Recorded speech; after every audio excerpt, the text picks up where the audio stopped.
Hi, chef. Today, what's the special? Today for making that strawberry cheesecake.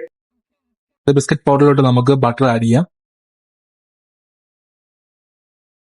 നമുക്ക് first ഈ biscuit കേക്കിന്റെ base ആയിട്ട് add ചെയ്യാം. Strawberry ആദ്യം ചെറിയ ചെറിയ പീസായിട്ട് കട്ട് ചെയ്യാം. നമുക്ക് സൈഡിലായിട്ട് സ്ട്രോബെറി കട്ട് ചെയ്ത് വെച്ചിരിക്കുന്ന സ്ട്രോബെറി സൈഡിലായിട്ട് വെച്ച് കൊടുക്കാം. Cream cheese, yoghurt, whipping cream, sugar add ചെയ്ത ക്രീമാണ് ആഡ് ചെയ്യാൻ പോകുന്നത്. നമ്മൾ സെക്കൻഡ് ലെയർ ക്രീം ആഡ് ചെയ്യുന്നു.